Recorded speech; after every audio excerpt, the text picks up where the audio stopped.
Dave, this is a very brave move on your part. Kudos. Have you heard about the SJW nonsense? I don't even care about those guys.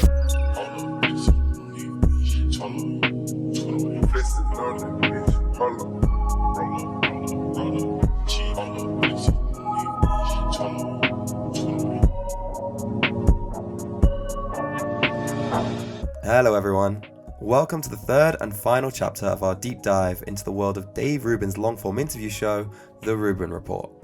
Today, we're going to talk about ideologies. In the real world which we all inhabit when we're not glued to our screens, there are certain ideologies and belief systems which are very socially weighted. A few examples being nationalism, men's rights activism, and race realism.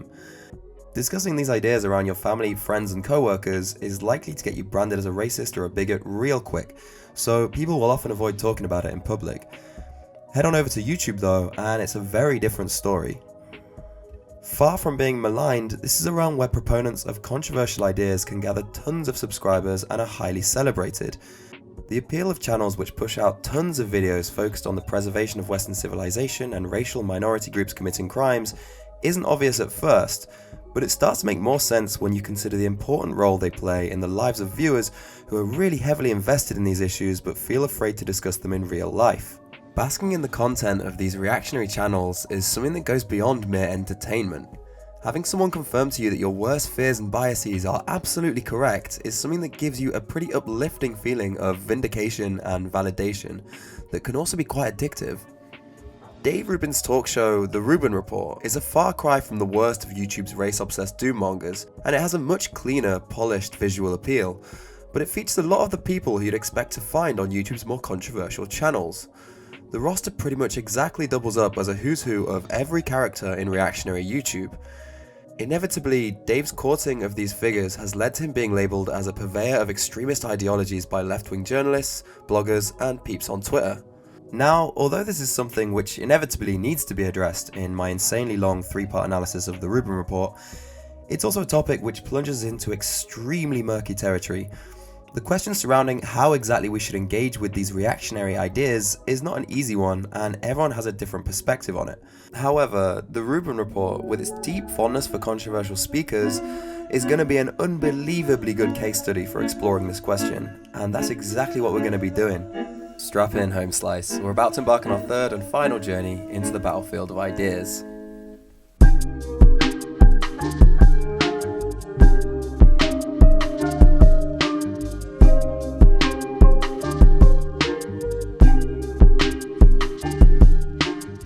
Of all the criticisms which get thrown at Dave Rubin, the one that comes up way more than any other is that he talks to a lot of people with extreme views, but never pushes back on anything they're saying, thus making him a useful idiot for people who want to preach hateful ideologies. However, Dave's mantra has always been that no topic should ever be off limits, and that the conversations he has with people on his show are very important ones that everyone needs to hear. Where are the lines we draw as to who we talk to, and what are ideas which we won't touch? If a conversation we're having could lead you down a rabbit hole of unsavory people, is it incumbent on us to guard you against this journey, or is it on you as the viewer to decide what ideas and which people cause you to draw your own line? I think you know my position on this, but I'll say it again. I, as an individual, make the choices which I think are intellectually honest, and then I believe that it is on you, the viewer, as an individual, to decide which people and ideas you like or dislike, and then follow up on these people and ideas yourself. Dave's explanation of his show's value as a platform places a lot of emphasis on the free agency of the person watching at home. He doesn't want to guard you from any ideas. It's important that you, the viewer, have the full picture about these guests and their beliefs so that you can make your own mind up about them as an individual. And this is the thing which I think is worth us examining. Through watching Dave's interviews with controversial people, how much does the viewer find out about their ideas, and do they get a full picture which would enable them to make fully reasoned judgments about the information that the guest is presenting to them? I think that this is a fair criteria to judge Dave's show by, as it's the one he's putting forward himself to explain why his show is good. I also think it's fair to see how well this rationale holds up specifically for Dave's most controversial guests, as when Dave puts forward this principle of not guarding his viewers from ideas, I think we can safely assume that he's not talking about the time he discussed the philosophy of Ayn Rand, or the time he talked to Jordan Peterson for 3 hours about his 12 rules for life. As a Rubin Report viewer, how well informed are you about the ideas of controversial people after watching Dave interview them? Our journey begins in February 2016 when Dave interviewed Tommy Robinson. This was long before the Free Tommy movement and before Tommy started working with channels like the Rebel Media, so for Americans, Tommy was more or less a completely new face. However, if like me you were born and raised in England, then this definitely wouldn't have been your first time coming across him. I remember back when I was growing up, whenever Tommy's English Defence League or EDL group organised a march, it was guaranteed to make national headlines because they could never rely on the people they'd rallied up to refrain from rioting partway through the day. In essence, the EDL was a one-issue movement with specific contention around Islam, and in liaisons with the media, the main spokespeople for the EDL were always keen to point out their stance was against radical Islamist teachings, not Muslims in general. But this message was then always contradicted and undermined by people attending their rallies.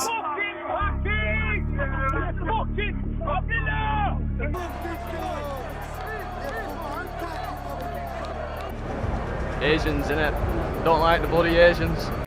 So you can imagine how strange it was for me to see Tommy Robinson talking about the EDL on the Rubin Report and describing the organisation like this. In fact, as far as the organisation goes, we've been a moderate voice in this, but we can be completely attacked as extremists or hateful and inciting hate. Now, I could just show you these clips of random EDL members on rallies to discredit what Tommy's saying, but that wouldn't really be enough. These people could just be the EDL's nutcases. They're not necessarily representative of the organisation as a whole. However, video clips that involve Tommy himself are not so easily dismissed. Take a look at this clip from a rally in Brighton in 2013 where Tommy's wrapping up a speech. He's about to pass the microphone to another EDL speaker. I know what I can say, me. I'll tell how to say it. Send the black cunts home. Alright, two things to note here. 1. No dissent from any members of the EDL crowd. On the contrary, this dude's racial slur is met with rapturous applause by everyone present. And 2. Tommy's right there. He makes no attempt to take the mic away from the speaker or decry it as behaviour which is unfitting for the moderate EDL group he's apparently trying to cultivate. He seems more than happy to let the audience have their moment, cheering on the idea of sending the black slurs home. Are you bigoted against Muslims? Go. No, I'm not. I try to separate Muslims whenever I speak. I try to separate Muslims from Islam. Right. So just to be clear, and this is what I've spent a lot of the time on the show talking about, you're making a distinction between Islam, meaning the doctrine, the set of ideas that are in books, between that and between the people that may or may not be using these ideas. And as you said, you've met plenty of Muslim people that you like a lot, and you're making that distinction. I don't incite hate against individual Muslims. I've never ever. I led the English Defence League for over 6 years. I've never been done for any racism, any extremism, any insightful speeches. Tommy also says that he always makes a distinction between the religion of Islam and Muslims in general when he speaks, and never incites violence. And these statements are true in the context of his interviews on news channels, his appearances on TV shows, his talk at Oxford University. Whenever he's appearing in a forum which presents opportunities to engage the wider public, Tommy is always extremely careful to make the important distinction between the Muslim community and the religion of Islam to show that he is not inciting hatred towards Muslims as a whole. However, like in the previous example, in recordings of Tommy at EDL rallies, this distinction, which is made so clearly and plainly elsewhere, suddenly disappears. Like in this clip taken in 2011 at an EDL rally in Tower Hamlets. Every single Muslim watching this video on YouTube, on 7/7, you got away with killing and maiming British citizens. You got away with it. Next time you think about it, you better understand that we have built a network from one end of this country to the other end. We will not tolerate it, and the Islamic community will feel the full force of the English Defence League if we see any of our citizens killed, maimed or hurt on British soil ever again. Tommy addresses his message to every single Muslim watching on YouTube and says that the whole Islamic community will feel the full force of the EDL. So that all-important distinction between Islamic terrorists and moderate Muslims isn't being made here. I think to any person who doesn't have a vested interest in defending Tommy, this comes across an awful lot like an incitement to violence. While I was listening to Tommy on Dave's show, at the back of my mind I vaguely recalled that back in the day I'd seen another video on Facebook where Tommy had voiced quite a few colourful opinions which weren't really being reflected here. After a few hours of searching, I was able to track the interview footage down. It's from 2013 and it was made by the EDL for EDL members to share Tommy's perspective on some important topics. Tommy's asked what he would do if he was in a position to make policy decisions for the UK, and he comes back with some very specific ideas. What would you propose to do? I'd propose to end Islamic immigration straight away, instantly. I'd stop the building of mosques instantly. I'd make it extremely difficult for anyone who wants to have an Islamist ideology. I'd make it clear that if you want Sharia, you go to a country with Sharia. Yeah? We all say they're British nationals, yeah? Well, they've got dual nationality, because they're all going to have their Pakistani nationality as well. So if you want to go, you go, okay? Get out of our country. And stick your human rights as well. So that's pretty unambiguous, isn't it? Ban Muslims from entering the UK, don't allow them to build any mosques, deport them from the country, and disregard their human rights. Now, here's the interesting part. Tommy is asked the exact same question on the Rubbin Report, and listen to the answer he gives to Dave. What should be done at this point? I mean, these people are citizens of the UK, so what should be done to fight these ideas? Not the people, but to fight these ideas that are spreading. What shouldn't be done is my local council spent £188,000 of taxpayers' money given to the Salafist mosque. That's a mosque that causes us huge problems. That's a mosque that when Ofsted went into it, they found books in the children's school library for how to cut off hands and feet. We shouldn't be funding them. We also should not be allowing Saudi Arabia or Qatar to fund these madrasas that are popping up left, right and centre. Mm-hmm. We should be tough on so many issues. It's knowing where to start, really. Yeah, it seems like we may have pivoted a little bit from ban all Muslims and fuck their human rights to let's allocate government funds more appropriately. It's quite a big jump. Another topic which comes up in both interviews is the Islamic radicalisation of inmates in British prisons. Here's how Tommy says we should tackle this problem in his EDL interview. Muslim-only wings, stop having Salafi and Wahhabi and those sort of Saudi sect imams within the prisons. Then this is like segregation, isn't it? Yeah, you need segregation, same as in France. You had segregation in Northern Ireland, Protestant Catholic prisons. You need Muslim-only jails. Now look at how he answers the same question on the Rubbin Report. Look, I've seen a lot in my life, but what I saw happening in the prison system, I don't know how we're going to deal with it. Well, I do know steps we can take. If you look at the statistics, in French prisons, out of a population of, I believe, 7% Muslim, 70% of the prisoners are Muslim. In the UK, I spoke to prison officers who said that in 1 week they had 60 conversions because a Muslim gang had come into the prison and just started beating and attacking everybody to convert. And then before you know it, everyone just converts for the easy time, because if you're in trouble and you want protection, you convert. So when you were in jail, speaking of being beaten, you were beaten basically to a pulp, right? I mean, all your teeth knocked out and... Tommy says that there are steps we can take and then shares some of his personal stories about how Muslims in prison are bad. But he never says what the steps we can take and his ideas are, choosing instead to focus his energy on talking negatively about Muslim people. According to Dave's belief system, this constant focus on people rather than ideas would make Tommy a bad person. But Dave seems to get on pretty well with him in this interview. I mean, you're working with Pegida now. It doesn't sound like a hate organization to me. Now, it's possible that the differences in the answers Tommy gave for the EDL interview and the Rubbin Report interview reflect him having a change of heart. But if that's the case, then he changed his mind right back again after speaking with Dave, because he's recently been actively promoting segregated Muslim-only jails, which are now part of the manifesto of British far-right party UKIP, who Tommy is an official advisor for. So from everything we've seen, it would seem that Tommy Robinson was holding back his ideas and perspectives on certain topics when speaking to Dave. It's a shame because this could have been a bold exchange where Rubbin Report viewers were challenged to grapple with the humanitarian implications of banning religious places of worship, reinstating segregation, and disregarding people's human rights based on their religion.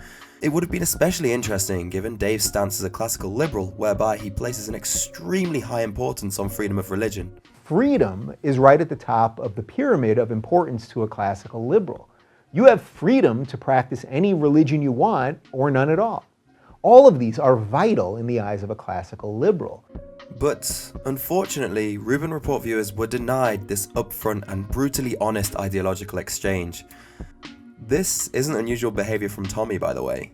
He's something of a chameleon, something which was noted by Eiynah when she did her Polite Conversations podcast with Sam Harris. The only thing I've actually seen from him directly were his interviews with, I can't remember if it was Dave and maybe also Gad, or maybe it was just Dave. Yeah, I think they both did it. But you're not going to see him called out on any of his things over there. But everything he was asked to represent in real time in that interview, I thought he did in a way that I couldn't find fault with. He seemed totally reasonable, and he is. That's what he does, though. He gave his speech as well, I think, at Oxford, and it was brilliant.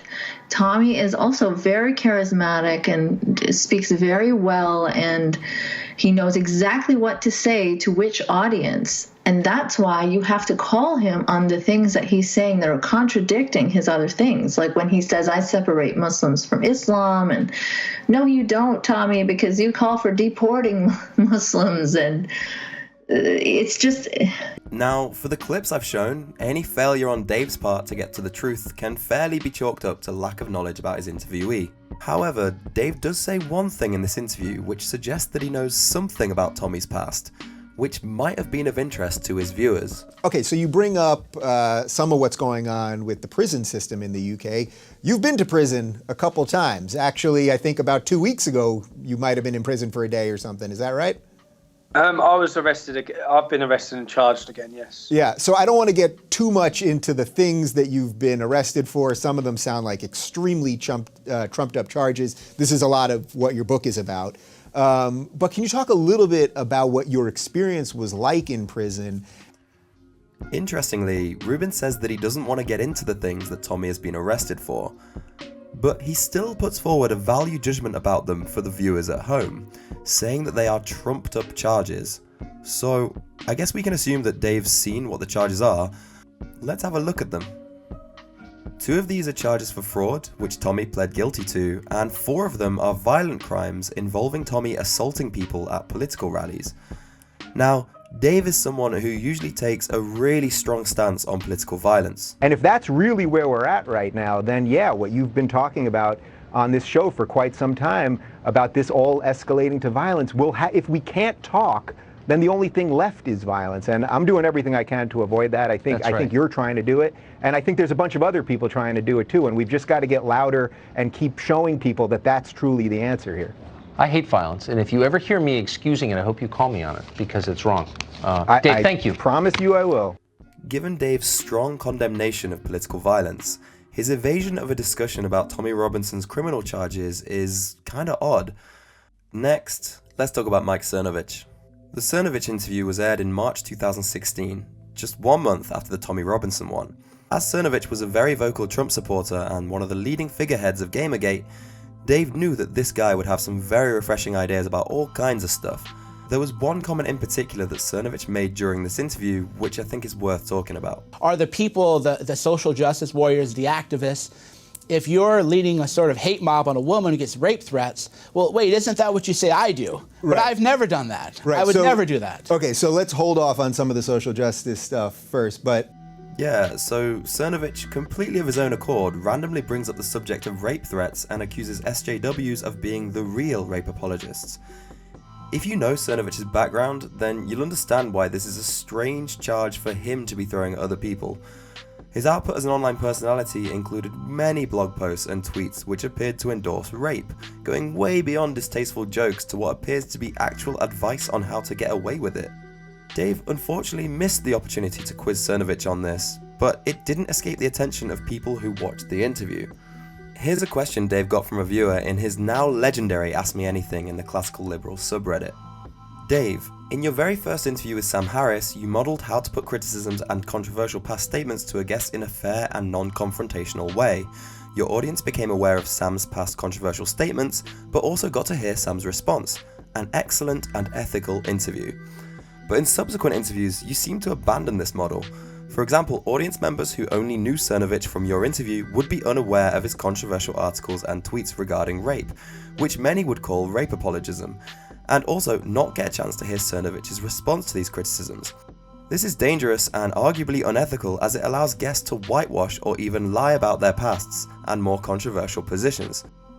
As someone who was once a very enthusiastic fan of yours, can you please explain why you abandoned your original interviewing method? That's a great question, very well worded and polite. Here's how Dave responded. I interview the exact same way from when we started. I didn't know about Cernovich's past tweets regarding rape, as at the time, I was just trying to find somebody who publicly would talk about supporting Trump. Guessing that won't be acceptable to you, but it's true. In the same vein as some of the other Dave Rubin explanations we hear, there's no admission of any fault with the way he conducts interviews. But he does say that he didn't know about the rape tweets at the time of the interview, and that's fair enough, I guess. We can't expect him to be omniscient and know everything there is to know about every single guest he features. But in that case, it is worth pointing out just how poor Dave's interview preparation actually was. Let's type Mike Cernovich into Google and then set our search parameters to results published between 2010 and March 2016 when the interview took place, just to make sure that we only find results that Dave could have found himself by doing one Google search of Mike Cernovich's name. The first result on the first page is a Medium article, and it's the only result which isn't Cernovich's own social media channels or podcast appearances. And this article is the most extensive write-up of Mike Cernovich you could ever have hoped to have found. It documents all of his rape apologetic tweets and also, interestingly, discusses his penchant for promoting baseless conspiracy theories, which he had already done a few times at the point where he was interviewed by Dave. Following his cozy interview on the Rubin Report, Cernovich went on to become a leading promoter of the Pizzagate conspiracy theory, a story which alleged that Hillary Clinton was running a paedophile ring in the basement of a pizza restaurant, which made national headlines when a right-wing activist took a rifle down to the pizza restaurant in question and shot it up. Speaking about Cernovich in 2018, Dave was eager to make it clear that the Pizzagate thing happened after his interview with Mike, and that he couldn't be held accountable for things like that. I didn't know about some of Mike's distasteful blog posts which were written before I sat down with him, and I certainly can't be held accountable for what anyone does after they've been on the show. What I can be held accountable for is the way I conduct myself in an interview with a controversial person, which thus far I'm absolutely proud of. If Dave is so proud of the way that he conducted that interview, then why is he having to justify it to us with excuses about what he didn't know and insisting that he not be held accountable for stuff? You know, if he'd simply done a thorough job as an interviewer, then people watching his interview with Cernovich in 2019 would see Dave asking hard-hitting questions and understand that he was ultimately conducting a difficult interview with a controversial person. But, of course, that's not the impression this interview with Cernovich gives you as a viewer. With Cernovich now being defined by his involvement in Pizzagate, Dave's Cernovich interview simply looks like a puff piece for a delusional conspiracy theorist. This should have been a much needed wake-up call for Dave. If you have a show which entirely revolves around interviewing controversial people, it's definitely worth taking the time to find out why they're controversial ahead of the interview. You know, this would enable you to ask astute questions and conduct a fuller, more meaningful discussion. But then, on the other hand, from a very practical standpoint, you could insulate yourself from any potential backlash if your guest then went on to become known as a delusional conspiracy theorist further down the line. You could convey your credibility through the interview itself, rather than having to string together a word salad of muddled excuses 2 years later when defending the guest is no longer a tenable position to hold. But an interview with Tommy Sotomayor in 2017 showed that Dave was committed to his zero-research maverick approach. Tommy Sotomayor is a YouTuber with some very controversial ideas about women. Like Tommy Robinson, Tommy Sotomayor has had a few run-ins with the law, In 2009, he was charged for failing to pay child support. And I'm telling you this because I want you to keep it in your head as you listen to what his conversation with Dave revolved around. If she was really a good mom, one of the most important things a woman can do is pick the correct person to have the kid with. So we're allowing these women to just have kids with dudes who are in and out of jail, dudes who don't have jobs, but the only person that's being held responsible is the guy. Because, well, he didn't have a job when you had him living in your house and you let him impregnate you, but now that you got fallen out, let's put him on child support, even though he didn't have a job in the first place because you were supporting him. I got 15 kids, and somebody's gonna help me take care of these kids. And they actually bought her a house. Somebody's gonna help me take care of these kids that I laid down and got, because I'm a woman and it's my body and I can do what I want to with it. But once I do it, I need help. And that's what bothers me, because men don't get a chance to do that. This guy, one guy in the movie went from living in a mansion to living in a studio apartment after a divorce, because the judge says you have the potential to make that money, so I'm not going to change how much you have to pay in child support. I mean, he's probably a bit biased. It's so surreal that on this show, which is advertised as a place for intellectual discussions, we're just listening to a man who was convicted for not paying his child support, listing all these reasons why it's wrong to hold men accountable for paying child support. It's like the Rubin Report is parodying itself. Wow. Well, listen, it's powerful stuff, and I love doing this because I think a lot of this, it flips conventional thinking on its head. And whilst we're speaking about Sotomayor, there's another topic which might have been of interest to Dave's viewers, which Dave never brought up, and that is Tommy's controversial stance on Jewish people. Recently, Dave has been fiercely cracking down on anti-Semitism on Twitter, dealing out some harsh criticism for those who he perceives to be displaying anti-Semitic attitudes. Well, you might say, if Dave thinks those people are bad, I can only imagine the hard-hitting questions he'll have for someone who has appeared in podcasts with former Grand Wizard of the KKK, David Duke, and denied the Holocaust. We don't have to go back that far, Dr. Duke. We can go right now to Black Lives Matter. Who started it? Jews. You as a white man should want to push whites in America to concentrate more on education, because Jews push that to their people, and then they push alcohol to your people in mind. They push drugs to your people in mind. I want you guys to understand, Jews are financing black folks' genocide. This is what's happening. They're financing your genocide. Now, I know what people are going to say. They're going to say, well, wait a minute, you can't say that because Jews and the Holocaust, and they didn't choose to be in the Holocaust. Yeah, they did. The Jews did the same thing. They literally could have walked out of that situation and said, we don't want to do it. But that ain't what they said. For some reason, although Dave never misses the opportunity to go to bare knuckles on Twitter for anti-Semitism on the left, when he's in the presence of someone on the right who explicitly pushes anti-Semitism and Holocaust denial on a regular basis, he avoids the topic completely. During the hour-long interview, Dave never asks Sotomayor a single question about this. And there's one more thing which I want to show you before we move on. Foreshadowing this interview with Tommy Sotomayor, Dave delivers a monologue about how open-minded conservatives are compared to the left, and highlights their acceptance of LGBTQ rights. Do you know people on the right who are tolerant of people who are for gay marriage and who are pro-choice? I actually do, plenty of them, including several people who I've had on this show. When there's a disagreement, I see way more people on the right, conservatives or libertarians, more often willing to agree to disagree rather than to defriend or to smear. Let's not forget, even Donald Trump got a standing ovation at the Republican National Convention when he talked about protecting LGBTQ rights. This is ironic because, as it turns out, Dave's conservative guest of that episode, Tommy Sotomayor, didn't actually know that Dave was gay. On a live stream months after the interview, one of Sotomayor's fans broke the news to him, and here's how he reacted. Stephen said, they hate Dave Rubin because he's a gay man with the wrong opinion. Dave Rubin is gay? No! He got a husband? I did not know. I was in his presence. I didn't know. I shook his hand. I sat down with him. Why did y'all tell me before I went on his show? Oh, Stephen, why would you send me this? Oh my God, Stephen, you've ruined my day.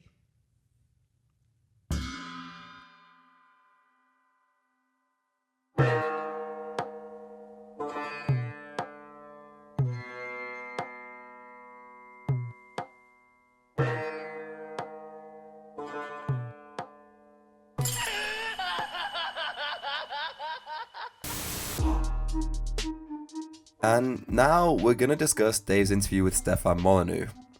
For anyone who is familiar with Stefan, you'll understand what I mean when I say there is much to talk about.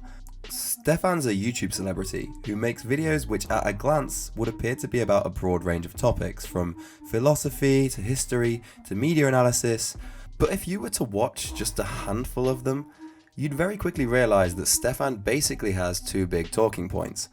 One, the white race is becoming extinct, and two, minorities and women are to blame. And the entirety of his content consists of repackaging and rehashing these talking points over and over and over and over again. Just to give you a taster, here's a clip from his video about Star Wars. Luke Skywalker is dying out and there is no next generation. And that, of course, is the boomers, followed by the kids who aren't having children, the demographic decline among the whites that is happening in Europe and in North America. Now here's a clip from his video about the children's film Zootopia. Women who universally rejected male aggression would be quickly weeded out of the gene pool, since they would refuse to mate with or raise the children of the males who conquered their tribe. Traditionally, male concerns about potential aggression from other tribal males has been buried under a treacly morass of anti-empirical world hug multiculturalism. And here's a clip from his video Shocking Facts About Women. Women are voting, and they're far less informed than men. Far less informed than men. And inevitably, though, when a significant deficiency in women tend to vote more for the left, and women are more uninformed. Basically, it doesn't matter which of Stefan's videos you click on, you're gonna get some kind of dogmatic lecture about breeding and gene pools and the preservation of the white race. Regarding Stefan's interview on the Rubbin Report, I want to start with something small, which is discussed near the end of the episode. Dave and Stefan spend a bit of time promoting Stefan's new book, The Art of the Argument. Here's how that conversation goes. This book, I mean, I'm hugely influenced, of course, by Socrates. And what did Socrates do? He didn't take a PhD, sit in an ivory tower, and talk about the ethics of the Babylonians, right? I mean, Socrates went down into the marketplace and talked to people about what mattered to them. As a reason, I do a call-in show for like 3 or 4 hours a week, because I want to talk to people and find out how philosophy can help them, and what they're struggling with, and what matters to them. And right at the beginning of the book, by the way, you mentioned, you say that basically this isn't some academic paper that's just like some flimsy nonsense, because we see this now all the time. These academic papers that get peer reviewed, and they're the most... Now, Stefan's books are all self-published, and I watched a video by an ex-listener of his, that you should watch too, by the way, I'll link it in the description, that highlighted an interesting trend. When you look at the Amazon review page for Stefan's book, you see that there are a few reviewers who've taken the time to properly critique it, going into the structure, the strength of the arguments, and Stefan's general grasp of philosophical concepts. There's another reviewer who's a philosophy lecturer at the University of St Andrews. These reviewers gave the book 1 or 2 stars, whilst on the other hand, there are a whole load of 5-star reviewers who don't talk about the book's content at all, but make very hyperbolic statements like, "Stefan is a great man. Another great book from a man that knows what's going on. Brilliant, no wait, brilliant. I shook this book and gold rained out. Value from this book would overflow a fruit machine's out tray." I would venture that the reason why Stefan speaks so resentfully about PhD academics in their ivory towers might be because his books don't seem to do very well with that crowd. 80% of papers in social sciences never get cited once. Not once. The library has to buy them, they stick them in a shelf somewhere, and... Kind of makes me wish I went into academia. This is something which I feel is worth going slightly off topic to address. The social sciences are an immensely broad field of academia with many branches and applications. Social scientists are involved in aspects of public life which most people are often completely unaware of. They work with law enforcement to make processes more efficient. They identify the failings of our education systems and implement policies to make sure the geniuses of the future don't slip through the net. They analyze migration patterns and propose implementable solutions aimed to fix the issues we face as a society with multicultural integration. With advancements in AI, the work that social scientists do is becoming more important than ever to ensure that as we move forward, the technology we're creating is ethical and brings maximum benefit to us as a society. There are many people like Dave who seem to have this weird animosity for social sciences, and I'm guessing it's because they probably think of it as just a trivial field of study which only churns out stupid publications. You know, study confirms owning pets is good for our health, study finds homophobic people die younger, study says people who get laid more make more money, sex study exposes how we get down and dirty, I discuss with the kinky Jacqueline Glynn and the freaky Whitney Mixter. You know, these really trivial clickbait articles which Dave Rubin's content entirely revolved around before he found his true calling as Jordan Peterson's travelling sidekick.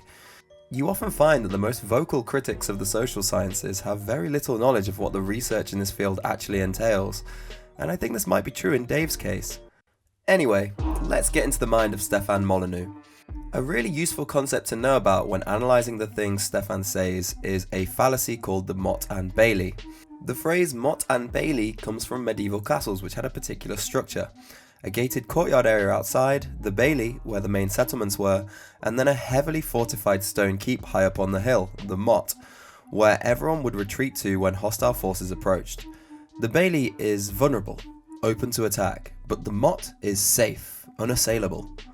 The Motte and Bailey fallacy revolves around trying to defend a controversial position, a bailey, by defending a loosely connected common sense assertion which is impossible to argue against, a motte. An example of this would be if I said that women don't belong in the workplace, and then when asked to defend my position I said you can't deny that there are biological differences between men and women. You can see how the two concepts here could be perceived to be linked, but they are in fact two entirely separate arguments.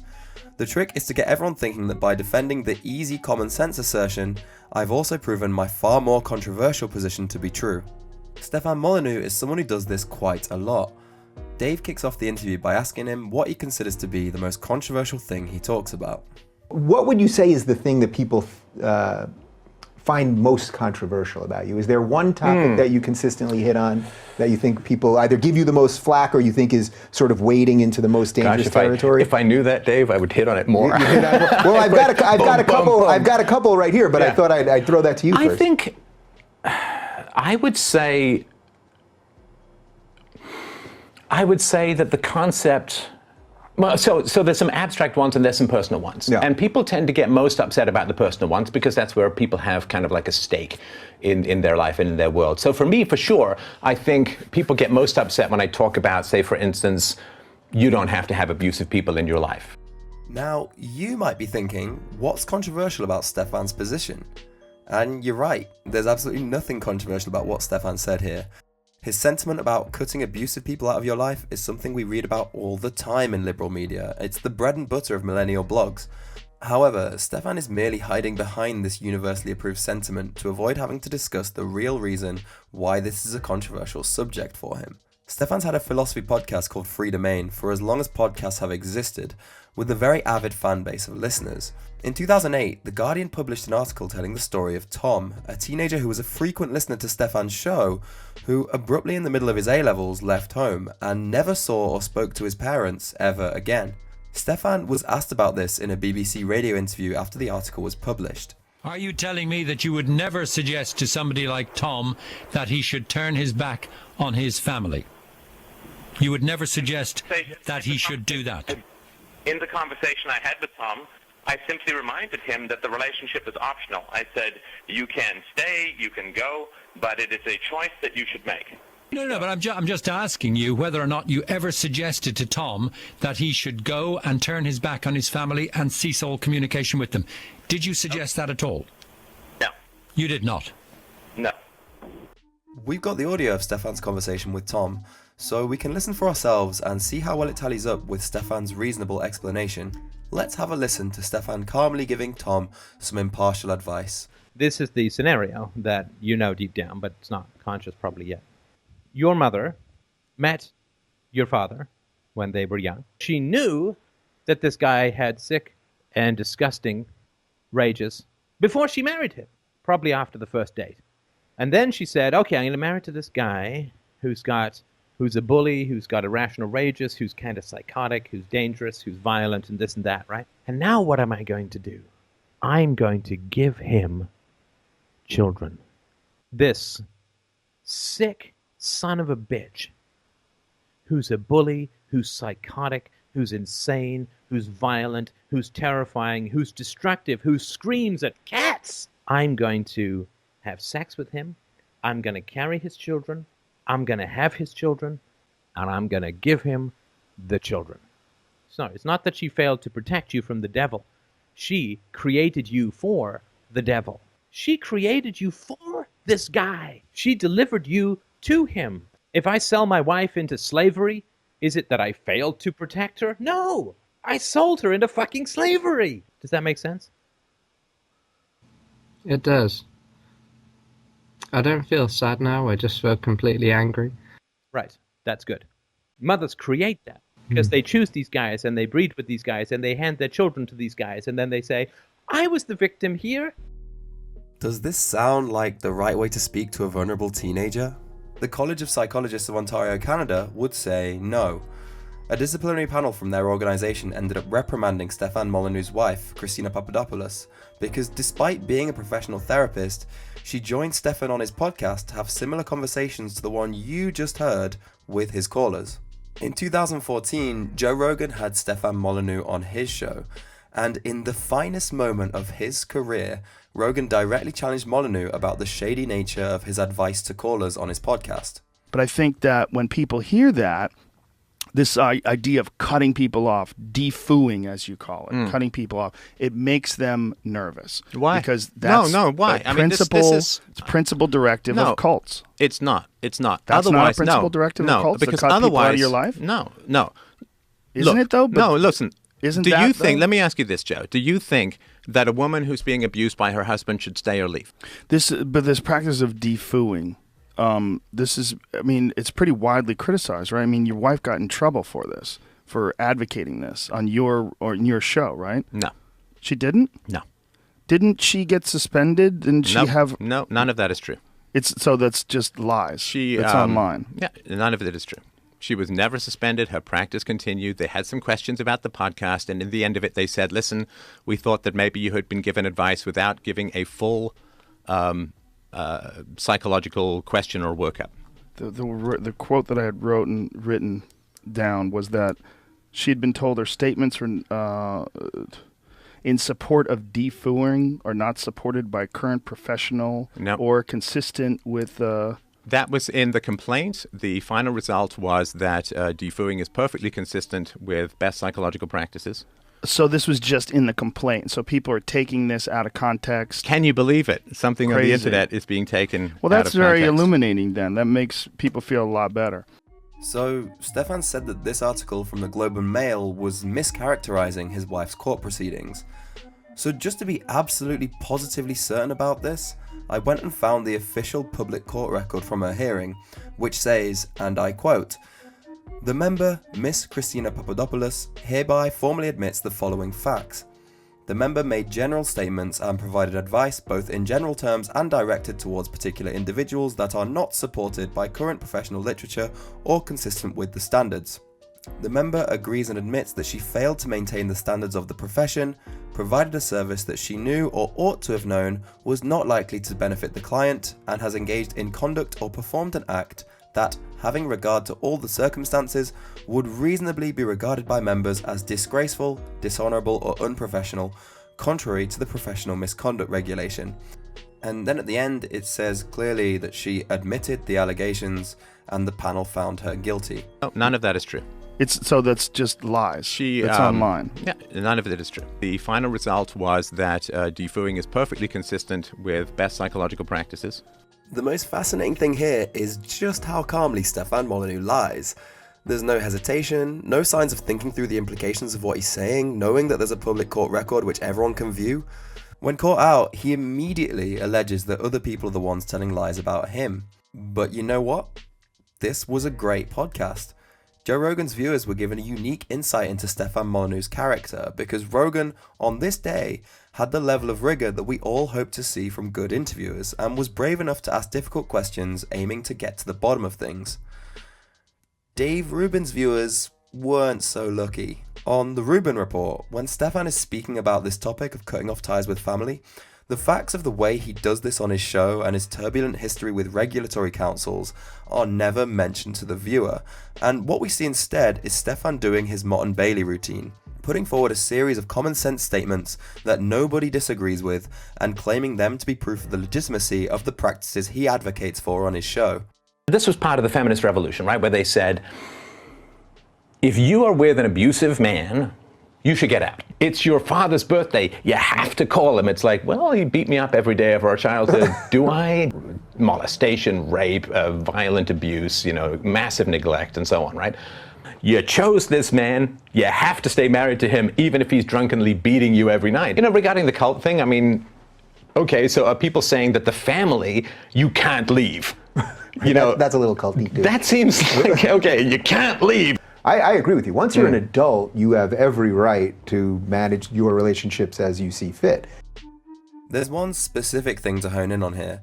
Stefan really labours the point that he always advises people to talk things through with their parents and try to fix the relationship before taking the drastic step of cutting them off. I think you should sit down and talk with people and try and reason things out and so on. Well, I think talk to them first, Yeah. right? I mean, you don't So just, that's what you I don't wanted just, to you ask. don't How just hit far? that. I have this sort of rule, I don't tell people what to do in the show. I think try and talk to people in your life. I think it's important you sit down, you talk about, if you've had a difficult history with your family, your parents, sit down and talk about it with them. And if they want to go to therapy or if they want to try and find ways to resolve it, so much the better. What can be repaired should be repaired. If you can use the good memories as a way of hooking the relationship to a better place, fantastic. In the audio we have of Stefan's conversation with Tom, there's a particular moment where Tom expresses sympathy for his mum and says that he can feel his anger with both his parents fading away.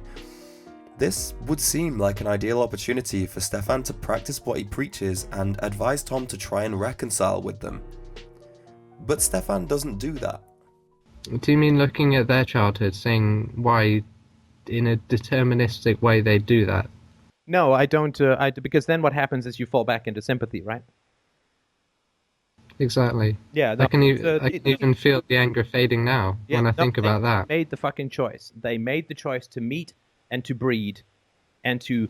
They didn't fail to protect their children. They threw their children into a lion's den, right? And then ate some fucking popcorn when the children got mauled, right?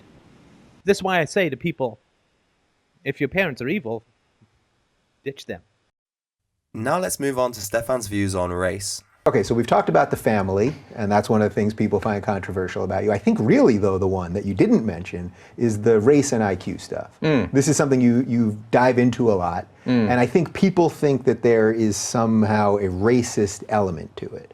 So I don't want to put any words in your mouth. So do you want to make your basic argument around race and IQ? But it's not a personal thing. Like, this is not an idea I have come up Okay, with. so not your idea. It's not like...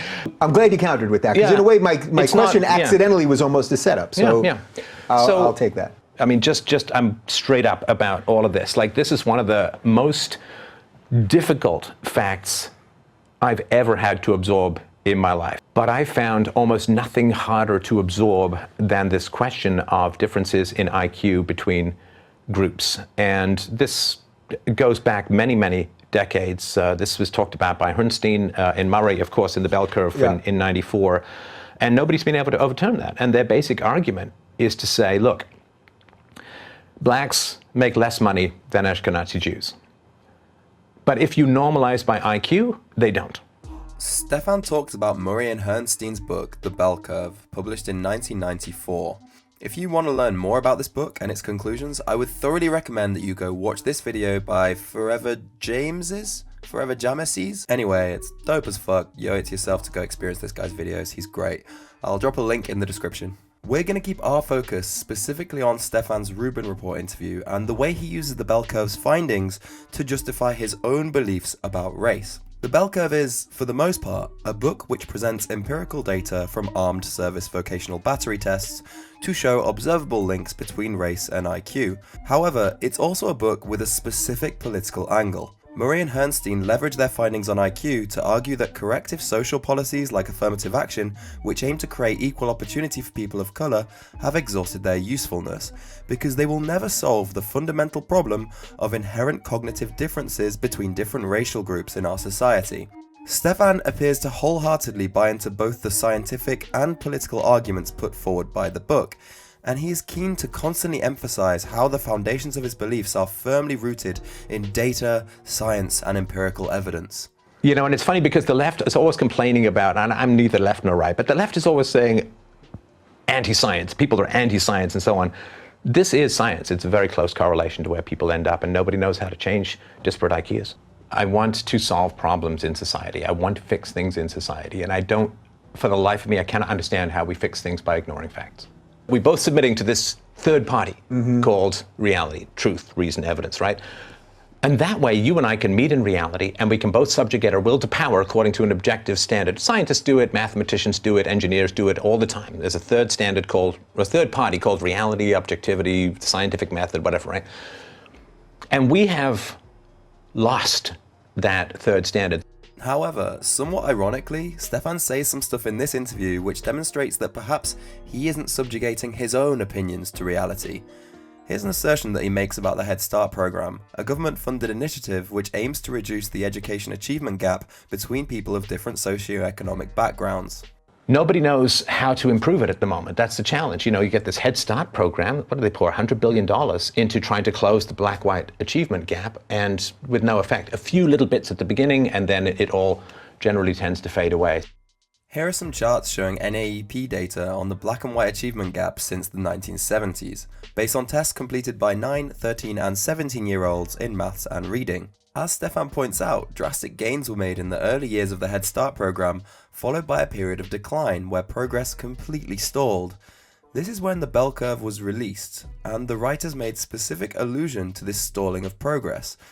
It's also, very interestingly, where Stefan chooses to end his analysis of the data.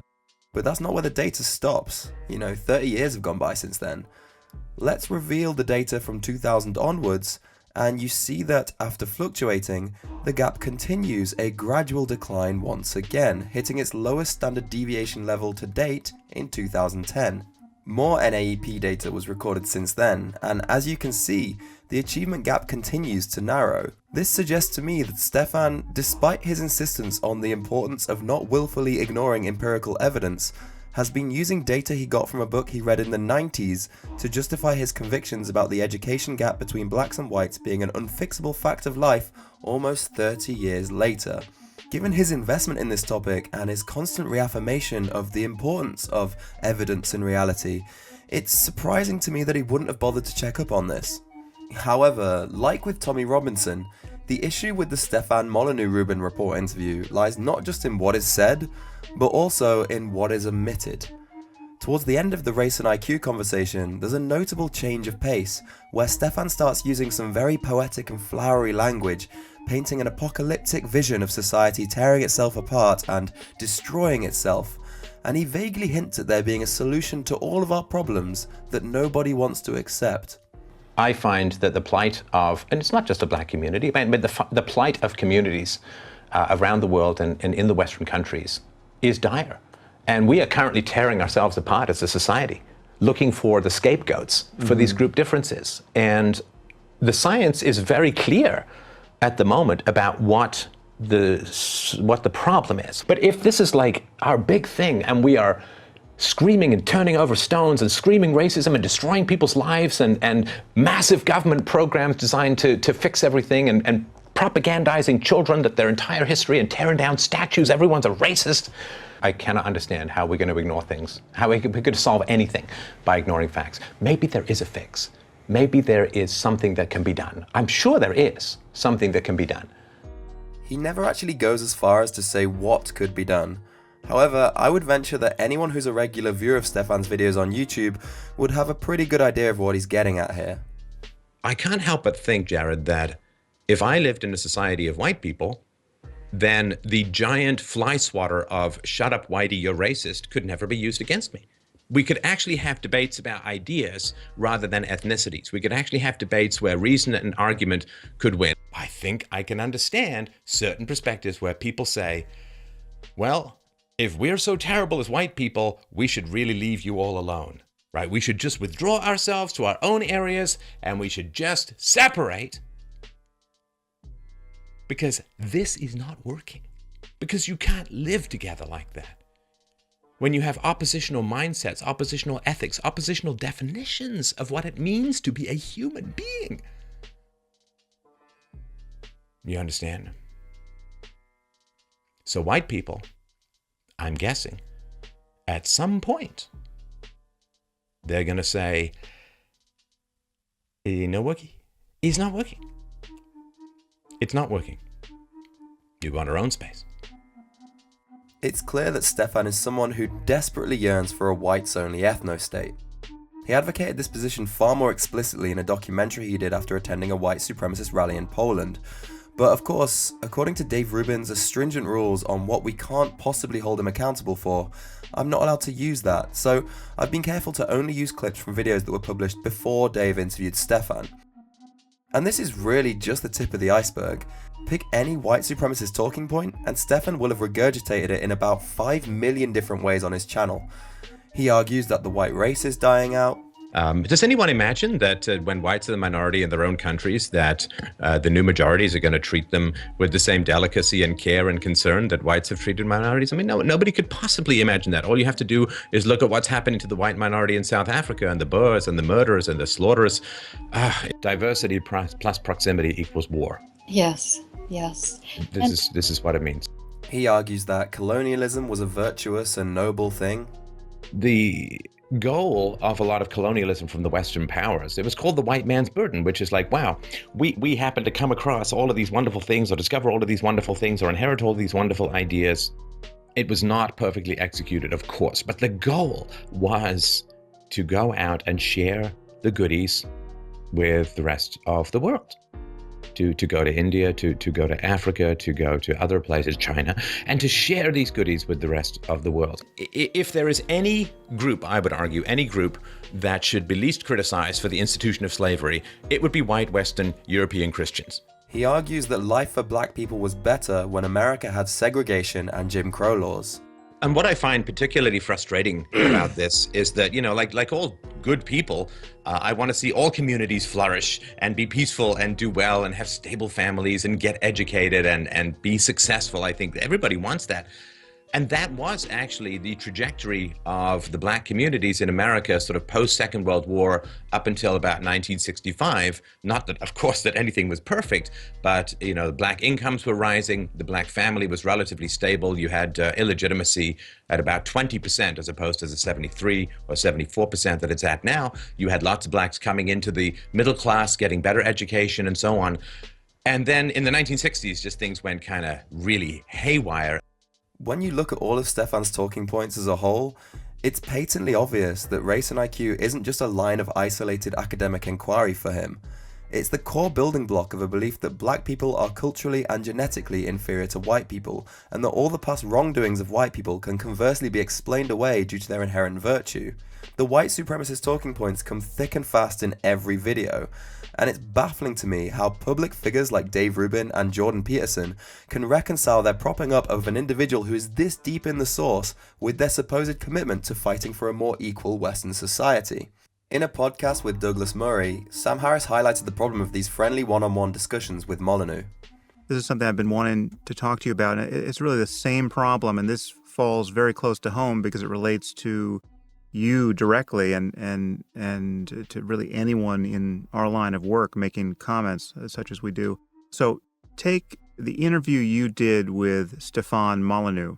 I don't know if you recall that, but as I watched that recently. Now, Stefan is a prominent YouTube commentator. He's got a big online following. He's constantly hurled at me by his fans or our mutual fans as someone I should talk to. And he is someone who I've avoided because I have decided that his connections to actual racists and crackpots are too direct for me to be comfortable to talk to him. But now you either thought differently or just don't know as much about him as I do. And so you had a perfectly congenial conversation with him. I thought an amicable conversation, yeah. And there were a few glimpses of his fascination with race that came out in that conversation, which you didn't pick up on or didn't react to. At one point, he dropped on you, well, you know, and what do you do about the fact that the average IQ in Africa is 70 or something?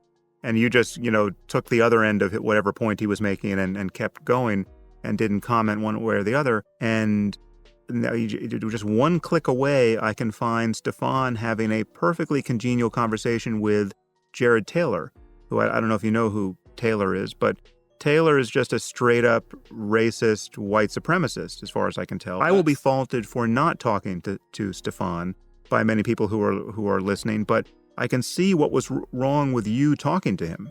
And this is where we get into the guilt by association thing that everyone's going to have a slightly different take on. But for a perspective that most closely aligns with mine, I'm going to tag in destiny.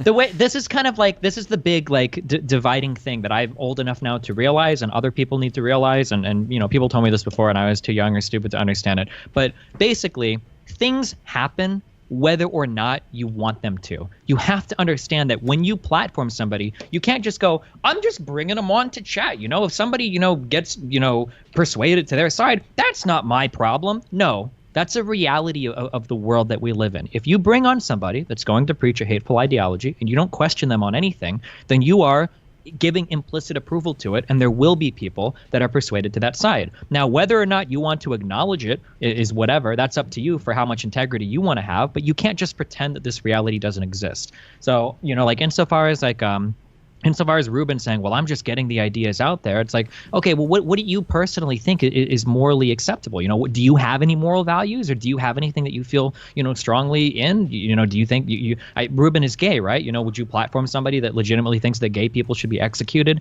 and not question them on anything, but just kind of like cheerily let them give their point of view and then, you know, kind of laugh and smile and then have them off, knowing that there are people watching that program who will go and investigate their content later and think that maybe they're okay? I mean, that's your responsibility, whether you like it or not. You have a responsibility as a public figure to some degree of the public discourse. And it doesn't matter if you accept that or not. It's just a reality. You get an inkling in the Rubbin Report interview that Dave is aware of the inconsistency between the way Stefan is putting forward views on his show compared to the way he does it on his own channel. Well, I just want to pause you for a second, because it's interesting you're describing it as heartbreaking and struggle, because that's what I was going to ask you, is that because you do talk about this stuff, I was going to ask you, are you troubled by it? Oh, it's horrible. Because I don't know that I've gotten that exactly through your videos. So Dave, pin that down with a question. You watched Stefan's videos and you didn't get the impression that he was coming from a place of compassion with this race and IQ stuff. So there's a mismatch here, a discrepancy, an area where you could do some further questioning to fill the gap. For the benefit of your audience who wants to understand how Stefan thinks, you could try and get to the bottom of this. But, of course, instead of that, Dave turns this into another opportunity for Stefan to further eulogize about what a compassionate human being he is. But I obviously haven't seen everything that you've done on this. So hearing you frame it in that way is actually different than a bit of the impression I had of you on this. Oh, do you know how much I would give Dave to know that it was just racism? The following year, Dave served us up another plate of muddled excuses to justify his interview with Stefan Molyneux. The other interview which people were upset by was my chat with Stefan Molyneux. Stefan is heavily focused on race and IQ, which is not a discussion I'm a pro at, nor one that I care to focus on that much.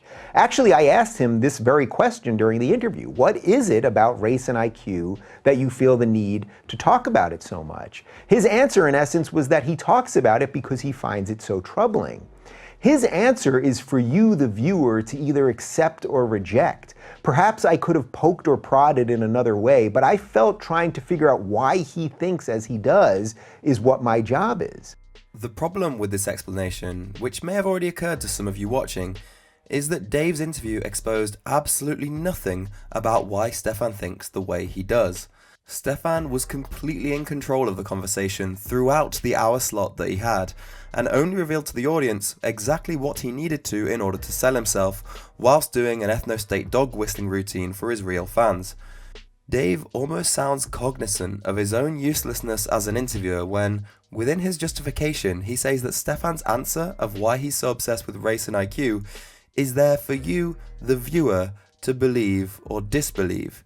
If you're acknowledging that your platform is a place where guests are going to lie and that your audience has to just listen to their lies and decide whether or not to believe them, then what is the point of you as an interviewer? What value are you adding? What difference does it even make to have you in the room? Why don't we just let the guests deliver their monologues straight to the camera without the dead weight?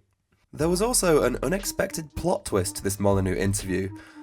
On the 11th of January, Stefan Molyneux tweeted that Dave had edited out certain parts of their discussion where Dave had voiced agreement with Stefan's views about race and IQ. So I was going to show this tweet and say, look at what happens when you frame a manipulative liar as a credible person. There's a possibility they'll switch and start telling lies about you. But then, while I was flicking through the original interview footage and editing my script, something jumped out at me. So when you've seen hundreds of hours of Rubin Report interviews, you get really familiar with the format. A constant feature in all of Dave's interviews is this part at the end. There's a continuous take where Dave finishes his conversation with the guest, and then he spins around in his chair to say goodbye to the audience. I see a pretty decent person there trying to do some good. So, Thank you. Yeah, That's so kind. It was a pleasure talking to you. And I didn't look down once, which I always say is the mark of a good interview. So thanks for coming in. All right. 1 year from now, we will do it again. Now, watch and listen to what happens in the final moments of the Stefan Molyneux interview. Listen, it was a pleasure talking to you. I hope we'll do this again because there's obviously so much more that we can get into. All right, for more on Stefan, you can find him right here on YouTube. It's youtube.com/FreeDomain Radio. It straight up clips from the wide shot straight to a close-up, and you can hear it in the audio. This is the only Rubin Report episode where this happens. So it looks like Dave did edit something out of this. What exactly was omitted is something that will only ever be known to Dave and Dave's husband who produced the show. But once again, what I can be held accountable for is the way I conduct myself in an interview with a controversial person, which thus far I'm absolutely proud of. Selectively editing bits out of your interviews doesn't exactly scream, "I'm proud of how I conducted that." Let's wrap this section up by going back to Dave's explanation of his approach as an interviewer and the value of his platform. Is it incumbent on us to guard you against this journey, or is it on you as the viewer to decide what ideas and which people cause you to draw your own line? I, as an individual, make the choices which I think are intellectually honest, and then I believe that it is on you, the viewer, as an individual, to decide which people and ideas you like or dislike, and then follow up on these people and ideas yourself. Rubin says that his show is a place where you will never be shielded from any ideas, and thus be empowered as individuals to make fully reasoned judgments about controversial ideologies. And that all sounds really great, but think of how Rubin Report interviews actually pan out with Dave in the driving seat. We have Tommy Robinson and Stefan Molyneux pussyfooting around topics in a way which they would never do if they're amongst their own followers, sanitizing some ideas and completely omitting other ones for the sake of getting some great PR. And then on the other hand, we've got characters like Mike Cernovich and Tommy Sotomayor, whose most controversial ideas are never actually brought up. The information that the viewer gets is partial, fragmented, with none of the accompanying context which would enable them to make reasoned judgments about the guests and the ideas they're putting forward. It would seem that far from being exposed to every facet of the guests' ideas on the Rubin Report, Dave's viewers are actually being tightly wrapped up in cotton wool, safeguarded and insulated from those perspectives which are deemed too scary, extreme or controversial for them. And here's the thing, it didn't have to be this way. When Dave was told that his approach to interviews was reductive, he had the opportunity to make some valuable changes.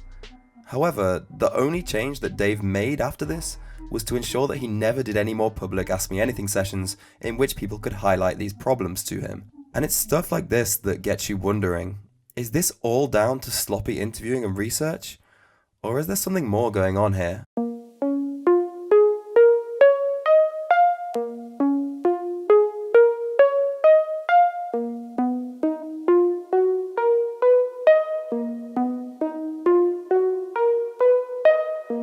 We've had a look at the ways in which interviews on the Rubin Report fall short of giving its viewers a complete picture of the guests' ideas. But we haven't discussed the extent to which Dave Rubin can be held responsible for this.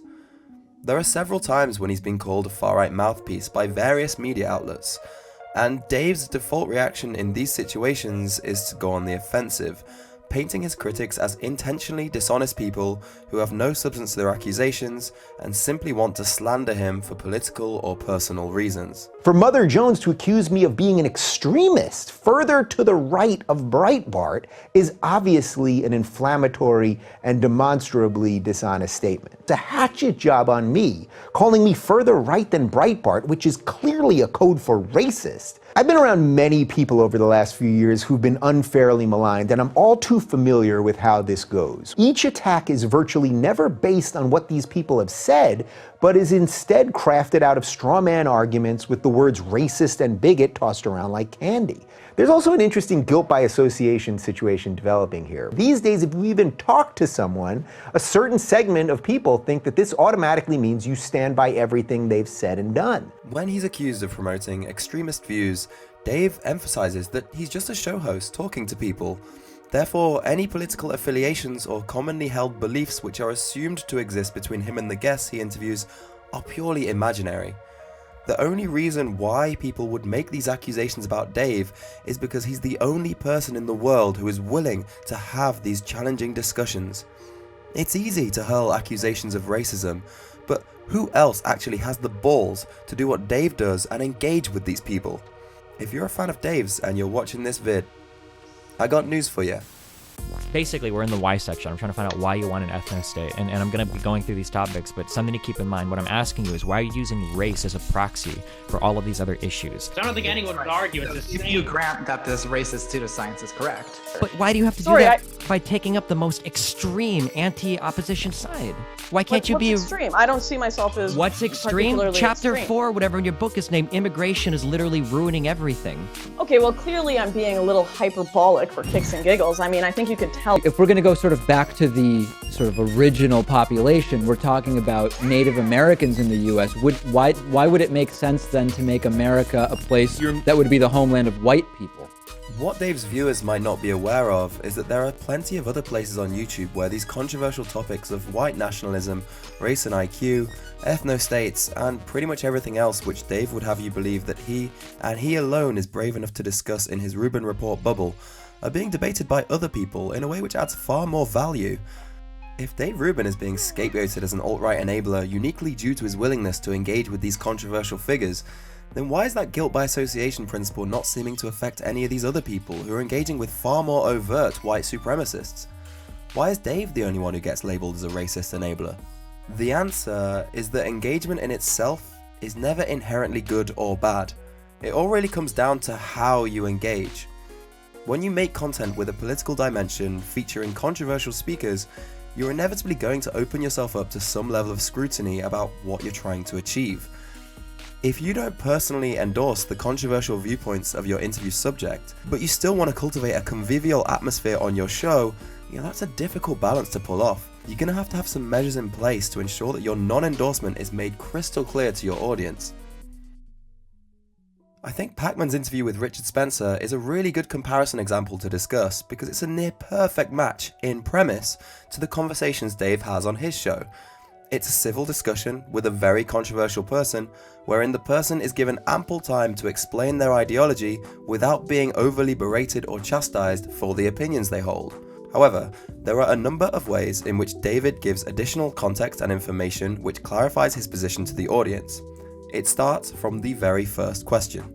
I want to just first start, for people who may not know your sort of political philosophy, in preparing for this interview, I read about a lot of terms that are ascribed to you, many of which I think you don't agree with. So let's just see if we can figure out sort of how you describe your political philosophy. Do you consider yourself to be any of the following: white nationalist, white separatist, neo-Nazi, Nazi, white supremacist? Do any of those terms apply to how you see yourself? David states a list of descriptive labels that have been applied to Spencer in the past. Whilst it still takes the form of a polite question, Pacman is explicitly making the audience aware of exactly why Spencer is considered controversial, and this is particularly important at the outset of the interview because this is when we're going to form our opinion of him.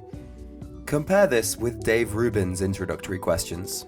All right, so we are going to do this in long form then. More than 140 characters. We'll see if we can do it. So now we're taping this probably about a week before it's going to air, roughly. So there's a chance you're back on Twitter by the time this has happened. We don't know.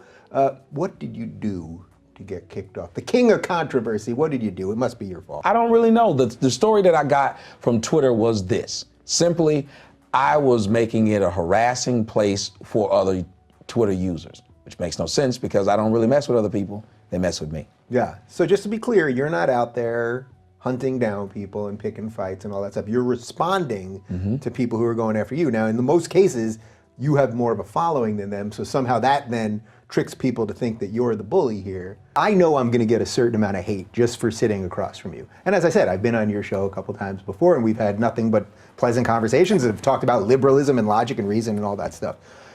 But I think you're somewhat aware of that type of thing, that for some people you're negative opinions about a free thinker on the internet. I think actually pre-internet it was Socrates and then, Copernicus, not to put myself in such lofty categories, but there are a lot of entrenched interests that profit from existing error. And when people come along with better arguments, well, it can be a little controversial. It can be a little controversial. Toss in a certain dose of Twitter, and then you get where we are. Now, it's funny because I've had a little bit of a change over the last couple of months where I was kind of really just, everybody talks about, well, we've never been more divided. We're all angry at each other. We all hate each other. I think there's actual great opportunity right now for people that are talking about ideas, and I include you in that. Dave Rubin's introductory questions are always very light-hearted and always lean towards making some kind of joke about how politically correct everyone is these days. Now, I understand why this might not be such a bad thing for the James Demers and Brett Weinsteins of this world. The people who aren't all that controversial, but have got caught up in some sort of political firestorm. But Dave does this same approach with every single guest. This effectively strips all context of the guest's background away and allows them to have full control over how the audience should perceive them. The people who come on like Tommy Sotomayor and Stefan Molyneux always unfailingly use this opportunity to attack their critics as being over-emotional, intellectually stunted people who lack any real argument against them. So, if you think about the effect this has on the viewer, at the very outset of the interview, you're already being persuaded that any criticism attached to the guest that you may have heard elsewhere is completely invalid, and that to find any fault with the things they're saying would be to align yourself with the over-emotional critics being ridiculed right in front of your eyes by both the guest and Dave. The other important thing to consider is the way the interviewer interacts with the guest's responses.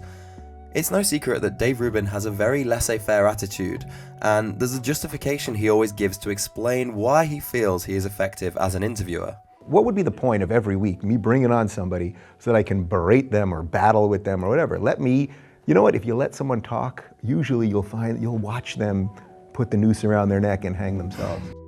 An example of someone who is a master at what Dave is describing is the ever quirky, funny, and all-around lovely man who we all wish would agree to be our legal guardian, Louis Theroux. There's a reason why this technique works so well in his documentaries. The long period of time he spends with his interview subjects allows them to feel comfortable and open up to him, leading to some very revealing moments where they stray a little too far in their stream of consciousness. However, outside of the documentary format, this is a lot harder to pull off. People who are invited onto interviews on well-known YouTube channels like the Rubin Report come fully prepared, often with media training and knowledge of how to play up to a captive audience. They will gladly leverage a full hour to put their message across in a persuasive way.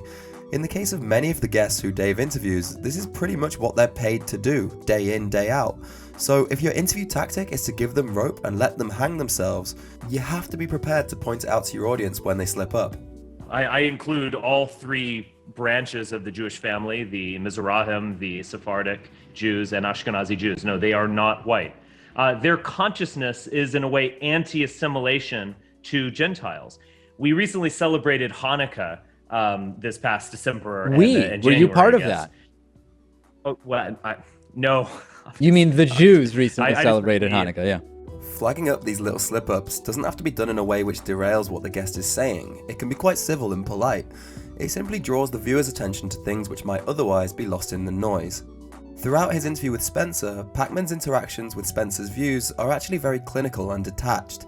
He basically just keeps queuing up his next question. You've said in a few interviews that what you would like is the United States to be a white ethnocentric nation. Does that mean whites only? No, I get that, but to keep our conversation focused as precisely as possible, what would it involve the removal or leaving of non-white people from the US? You initially said, I've assimilated enough to be able to sort of exist in American society, but that because of my Jewish identity, there are still significant areas of, I guess we could call them friction with, for example, someone from some European white person who lives in Wyoming. Without getting into historical generalities, aside from my political differences as a liberal with like a conservative from Wyoming, what specifically can you point to that makes it evident that we're just not really compatible? Not injecting too much of your own personal emotions into things is something which works really well for interviews like this one. the emotional tone set by an interviewer will have some impact on the way we process the things which are being discussed, and the sentiments of the interviewer will always be projected onto the viewer on some level. By effectively removing emotion from the equation, Pakman encourages his audience to be more analytical, focusing on the substance of the guest's ideas rather than any visceral emotional reaction they might have towards the ideas or the person saying them. Let's compare this to how Dave interacts with responses from his guests. So on the logical front, it makes sense because you would just remove bad influences from your life, whether they're part of your family or not your family. I know you're not a major fan of what Hollywood has been putting out and the type of moral preaching that these people do, and I'm not either. I think there's an interesting argument there for sure. You're making the separation between your own intellect and society. I think it's a really rich spot. I agree with you. Once you're an adult, you have every right to manage your relationships as you see fit. One of the things that you do in your videos that I really like is you often offer your audience a chance to educate you. Everyone's accused of racism endlessly, even if you're trying to find answers to hard questions. It's just interesting. I mean, I can feel the passion coming out of you when you talk about it. We could probably sit here for the rest of the day and find 10 things we disagree on, but we'd do it civilly, and we'd, you know, if you made a point, I'd concede it, and I think you do the same thing and all that. We'll have this good faith group that's going to be doing, it's going to be a small group, but intellectually powerful and rigorous. This is the only thing that's going to get us out of this craziness. Dave's engagement with the answers put forward by his guests is extremely personal, extremely invested, and extremely sycophantic. This has a big impact on people's perception of the guests and topics featured on his show. The viewer feels like they're hearing from very impressive, down-to-earth, intelligent people with refreshing ideas, because this is exactly what they are led to believe by Dave's constant flattery and overt admiration at the sheer genius of everything his guests are saying. Whilst Pakman's interviewing style encourages viewers to be analytical, Dave's pushes his audience to forego skepticism and become heavily emotionally invested in the guests as people. The Candace Owens interview was a particularly illustrative example of this. Wow. Yeah. All right, wait, there's so much here, and it's so related to everything. So first off, I love that you said they're hitmen. Yes, journalists not are journalists. hitmen. Yep. Yeah, they're hitmen. Absolutely. Is what they really are. There's so many examples of this. Really, in a way, she was extorting you. Yeah. Is what she was doing. Yeah. You had a subtle conversation where she said, if you don't do this, right. It kind of shows but you she did it behind anonymous trolls, so to ever, you know. Oh. Just the worst. Okay. Yeah. All right. So, you know, it's funny because hearing this, it all sounds incredible. You realize it pretty quickly, which is actually a great credit to you, I think. Wow, look at you, a conservative saying, I don't have an answer on that. Yeah. I like the emphasis on listening there. That's it's nice, and it's refreshing, and it's real. There's something about your story that strikes me as so like just in what's happening right now. Like I sense sort of like an interesting optimism in you. There's all these cool people like you every day that are getting empowered, so like maybe there is some great chance here. Dave doesn't give his guests a rope, he gives them a pedestal, places them firmly on top of it, and then lifts them up in the air using all the strength he can muster while shouting loads of compliments up at them about how great their ideas are, and then turns to the audience and says, this person should run for Senate. I think she could run for Senate, or... What? Yeah. Are you okay? You high? Here's the reason why I wanted to bring up Candace Owens as an example. After her appearance on the Rubin Report, she went on the Joe Rogan podcast, and it soon became apparent that when the safety net of Dave Rubin's adoration was removed from the equation, it made an enormous difference to how she came across to viewers. Jay-Z. Like, Jay-Z was God to me, and I can't stand him now. But the third vertical... You can't stand him now? No, because he knows exactly what he's doing, and he's a traitor. He stands on stage and endorses Hillary Clinton. Did you speak to him? No, I didn't speak to him. I know. Like it's a certain thing where like I know that Jay-Z and Beyonce betrayed the black community. A girl named Zoe Quinn, who was patient one of the Gamergate scandal, people say she harassed herself.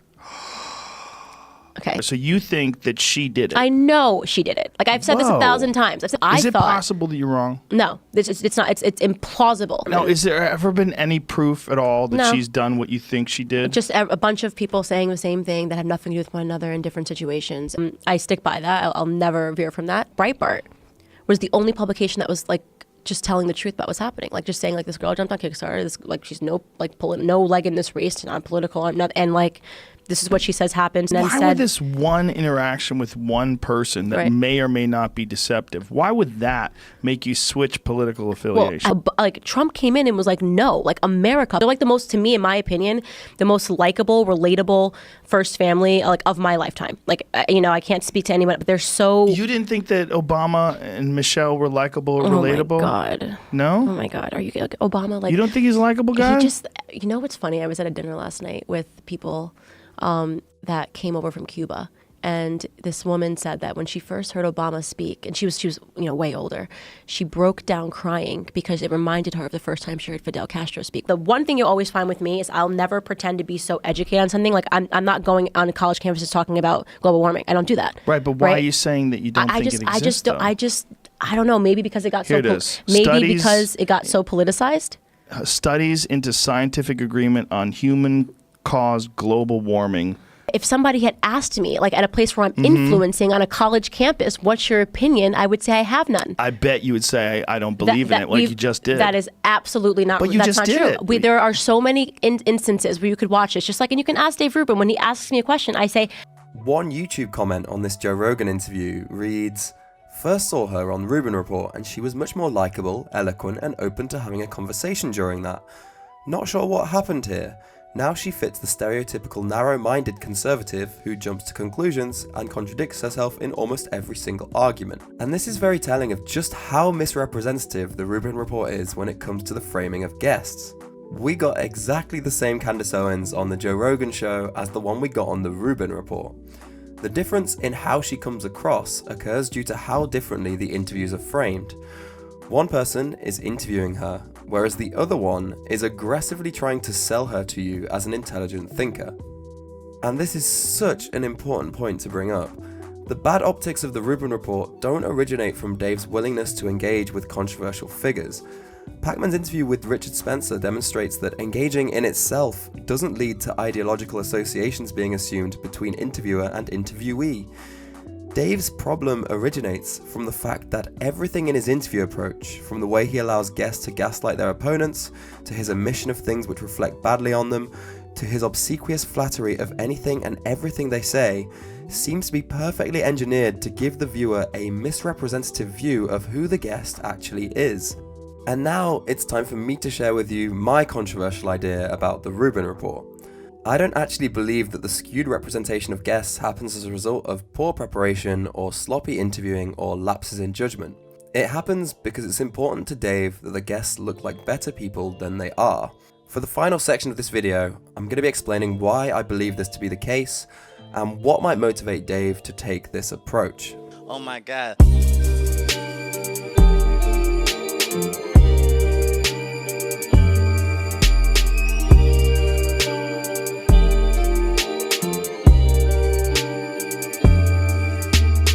For all of the Rubin Report's flaws, one thing that can't be denied is its enormous popularity and success as an interview platform.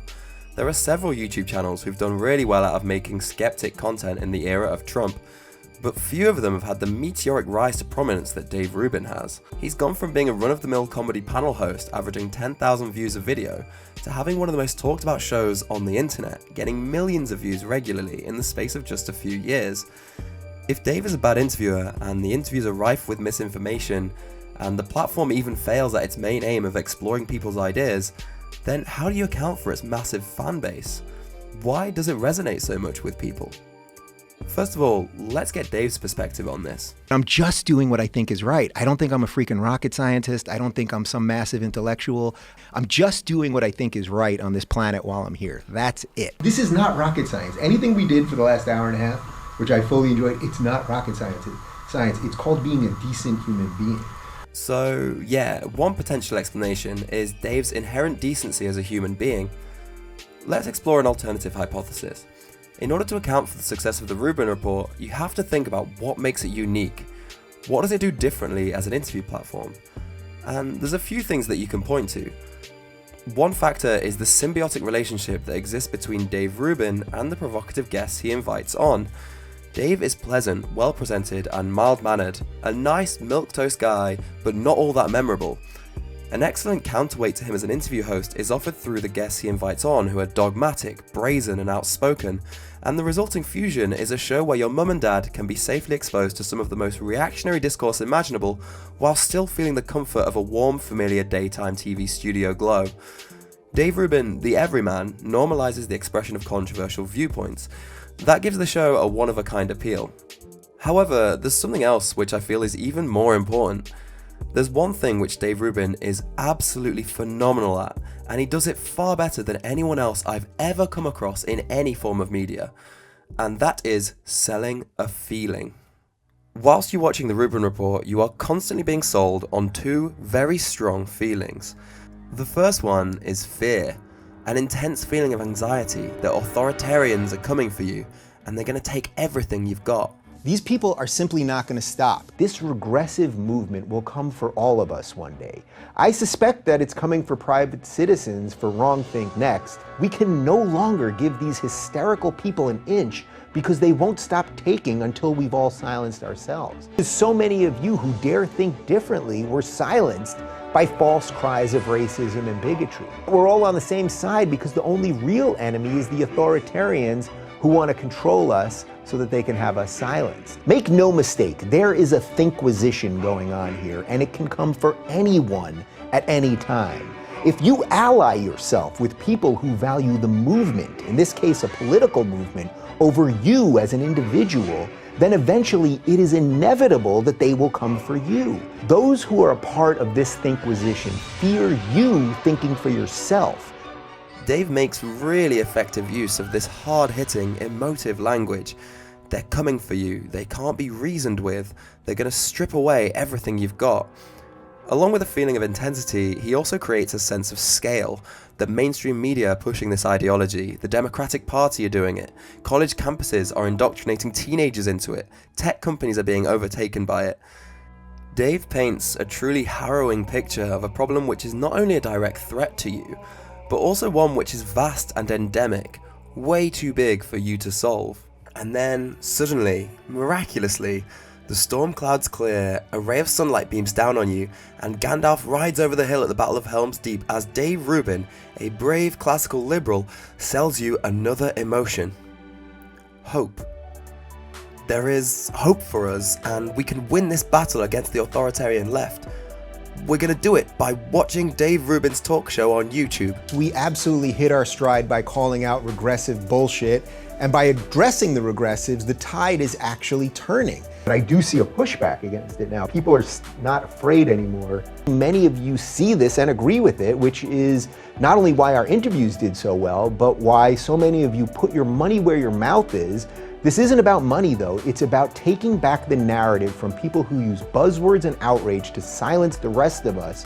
While the mainstream media continues to spoon feed the masses soundbite clickbait, we're here doing some real proof of concept work to prove that you guys are a lot smarter than they think. If the dial of ideas was turned to low for the last few years, it's quickly moving into the hot position. The dial is moving because the conversations we're having here are finally starting to leak out into the rest of the world.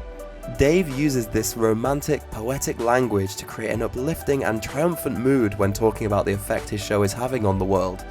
There's a real feeling of camaraderie and belonging. This is your chance to belong to a movement which is finally fighting back against the massive authoritarian problem you've been hearing all about. These overt appeals to the viewer's emotions are actually very unusual for political commentary. They're much more representative of the tropes you'd expect to find in fringe media outlets like evangelical Christian TV channels. Evil is abounding. Literally, one side wants to destroy America. They plan to shut up every conservative and Christian voice in America. And they are tools of the media to brainwash you. To brainwash. They are just tools of the media to brainwash you and to lie to you and to deceive you. Because you're watching TV and you've been brainwashed. The media has been brainwashing you week after week and month after month and day after day. The cleverest thing that Dave does as a talk show host is to combine surface level political commentary with this constant flow of hyperbolic appeal to the viewer's emotions, continuously capitalizing on their anxiety about the threat from the authoritarian left, while simultaneously emphasizing his show as a tool to fight back. At all times, the viewers are being made aware of a problem and they're being made to feel like they're part of the solution. And this simplistic narrative of our show versus evil authoritarians is sustained through Dave's selection of guests and the interviews he conducts with them. What do you make of the tactics that they use? Because there's been so much, we've talked about it so much, but so much lying and smearing. The left in this case, they're not giving the room for people like you to exist in a weird way. It's almost like they prey on weaklings a lot. They prey on the smaller groups, the disenfranchised groups. Honestly, these people piss me off. Yeah, I mean, it's disgusting what they're doing. And do you know what pisses me off though, is when liberals. The Rubin Report's key selling point that puts it above other shows of a similar nature is its visceral emotional appeal. For viewers, the show has a symbolic meaning. It's a platform which is fighting for their freedom, one guest at a time, and this is what has been the key to the Rubin Report's enormous success on YouTube. But it's also in this delivery of the show's overarching emotional narrative that problems start to emerge with the quality of its actual interviews. The same topics get revisited over and over again. Factually inaccurate statements go completely unchecked. But perhaps the biggest problem the show faces is that in order for its narrative to be compelling, the free speech advocates featured on the show as its stars pretty much have to leave a positive impression on the audience. If Dave's interviews expose that people at the forefront of his struggle against the authoritarian left were xenophobic or misogynistic or white supremacists or rape apologists, it would deprecate the viewer's perception of the show's value and their connection to its emotional core. Dave therefore has to carefully sidestep around his guests, asking softball questions, helping them to deliver blows against their opponents, and flattering them at every step of the journey to ensure that they are shown in the best possible light. However, if you're looking hard enough, you'll see that this causes outbreaks of cognitive dissonance all over the place. Possibly my all-time favourite example of this was when, ahead of his interview with Milo Yiannopoulos, Dave criticised the left for shouting other people down and called Milo his cultural libertarian ally. While I have many differences of opinion with Milo, we find ourselves as allies in the war on free speech and against ideologies that would silence us both. Yeah, sometimes they say things that I don't agree with, but I don't shout them down. Then, during the interview, Dave voices a lukewarm defense of Bernie Sanders, and in a weird reflection of behaviors Dave was pinning on the left previously, his cultural libertarian ally Milo literally shouts him down and doesn't allow him to speak. We don't have to make this about him now. No. I mean, don't just throw this stuff out. Do you really mean that? Do you mean that? You think he's a nice person? Why do you think he's a nice person? Everything he believes will make society more hateful and more unequal. Why do we automatically assume, just because he's old and doddery and he's got white hair and he sounds like a crazy old lunatic, oh, he must be a nice guy. Like, I think really? Is he a nice guy? No, he wants socialism in America. That's poisonous, ugly, oppressive. Everywhere socialism has been implemented, it has made people suffer. Why do people think Bernie Sanders is nice? I don't get it. Now, just imagine for a second if this was a left-winger shouting at Dave, saying how evil Donald Trump is and how dare Dave have anything positive to say about him. For Rubin, this would be confirmation of the ignorant spitefulness of the authoritarian left, the shallow and aggressive discourse which his show is fighting back against. But flip the script to right-wingers launching ad hominem attacks on left-wing leaders, and it's perfect Rubin Report material. For a long time, this Milo discussion was Dave's most popular interview by quite a big margin, and there's no way that Dave didn't in that time period come to the realization that being a useful idiot for reactionary political figures was a lucrative niche which he was in a perfect position to exploit. The dishonest framing of guests which we see in episodes of the Rubin Report isn't a glitch. It's a feature, a key selling point. And this is why I knew that when Dave got the feedback about the Mike Cernovich interview, things were very unlikely to change. Because by becoming more rigorous and intellectually curious as an interviewer, Dave has far more to lose than he has to gain. Rubin Report viewers are not here in such large numbers to see people on their side of the perceived culture war get exposed as imperfect people, and Dave is aware that if he ever did this, he would destroy his channel's core appeal. Thus, he has to give these weird explanations after the interviews have taken place. Just because he speaks to people with differing viewpoints, it doesn't mean that he agrees with everything they say. And just because during the interview he seemed to agree with everything they say, it doesn't mean that you as the audience should agree with everything they say, or indeed trust anything they say, because they might be lying to you, and pushing back on them to get them to tell the truth is not Dave's style. If you end up agreeing with or trusting the guest as a result of the interview which Dave conducted with them, then that's on you for believing bullshit, and not on Dave for portraying the guest as a trustworthy person.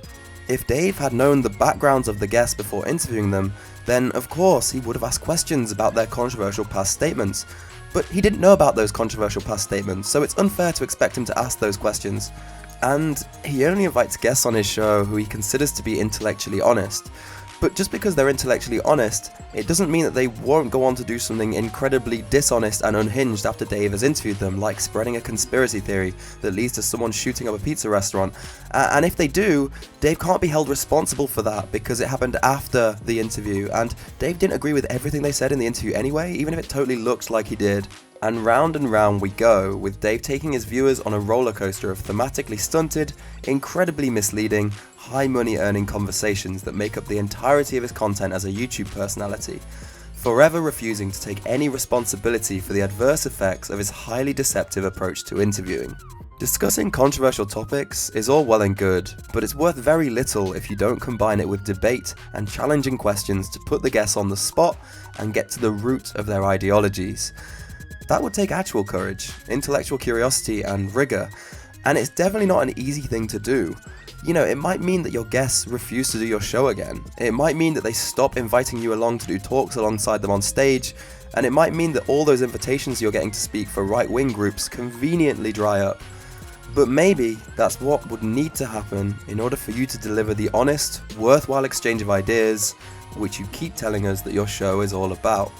Unlike the Ben Shapiros of this world, who are eternally committed to conservative principles, what I see in Dave Rubin is a person who is completely devoid of any principles whatsoever. And I see this as being a massive flaw in opportunistic actors like him. They seem to be prepared to prop up any person or ideology as long as it pleases the hand that feeds them, changing their beliefs at the roll of a dice. For us lefties, the reasons to be critical of Dave Rubin are very obvious.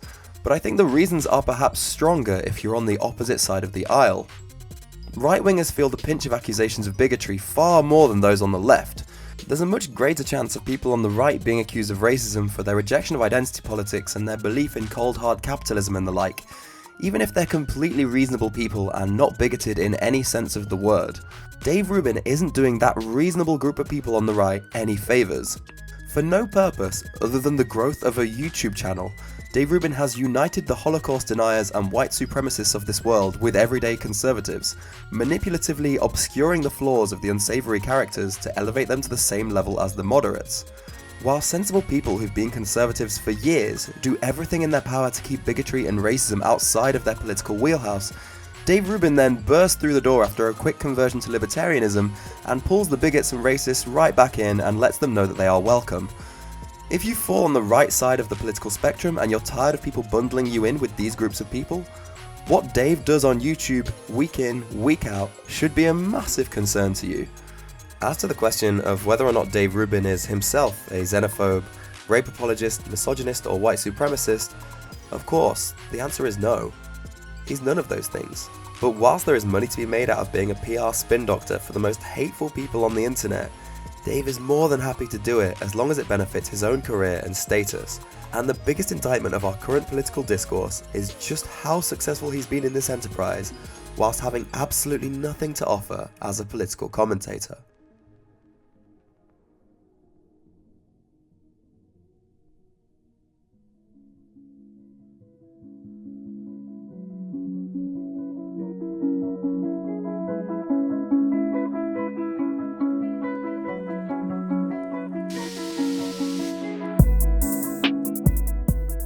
As we move forwards and these reactionary ideologies show no signs of going away, I think it's incredibly important for us to be able to rationally confront them and recognize the ways in which they are enabled, particularly on the internet and especially on YouTube.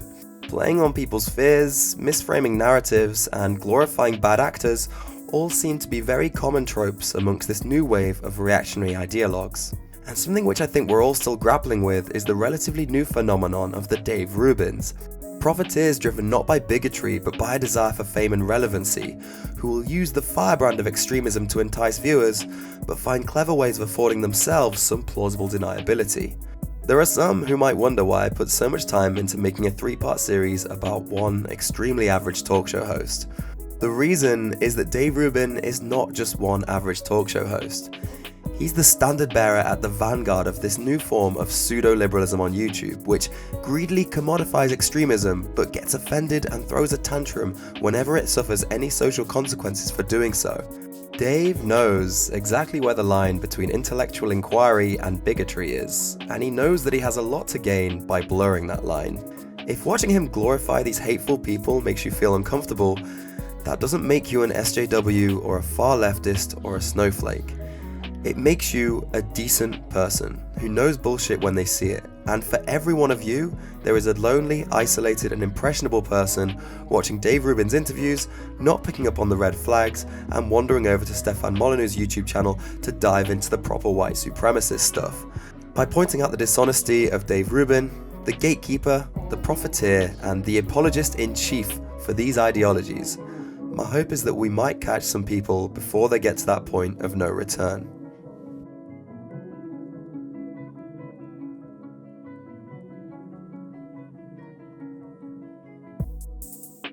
So that's it done. If you're still watching, thank you so much for joining me for the final part of my series. I don't really know what to do with myself now.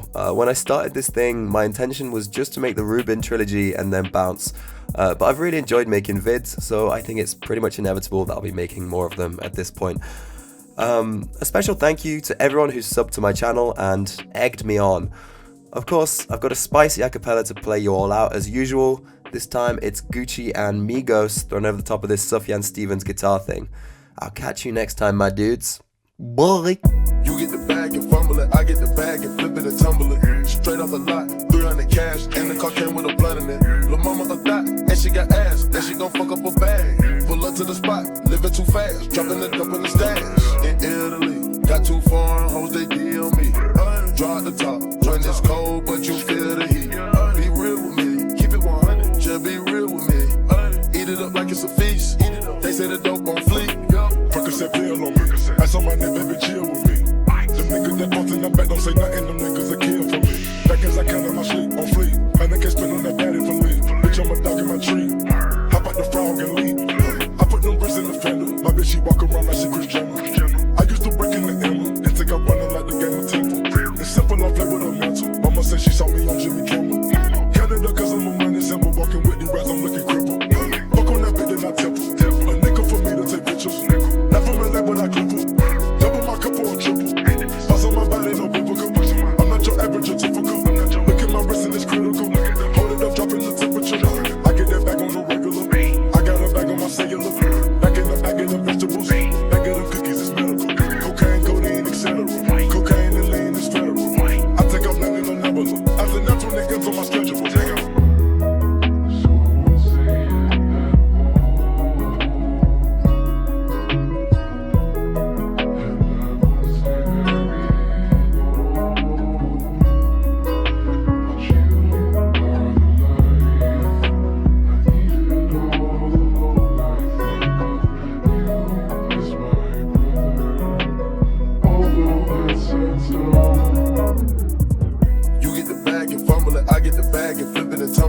Straight off the lot, 300 cash, and the car came with a blood in it. Lil' mama a thot, and she got ass, and she gon' fuck up a bag. Pull up to the spot, living too fast, dropping the dump in the stash.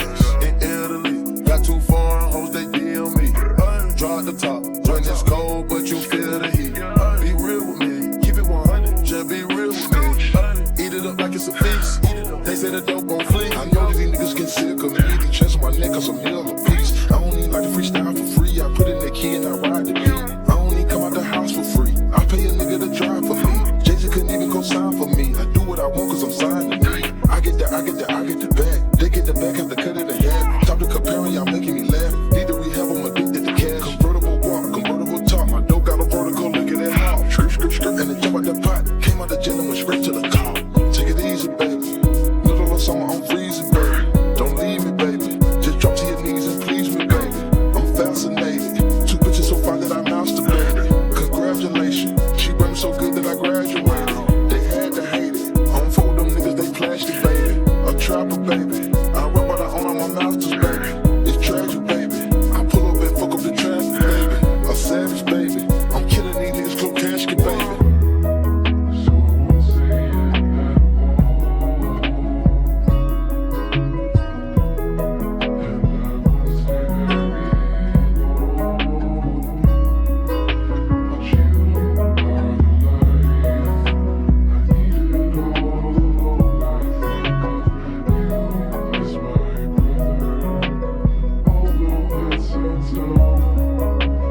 sense of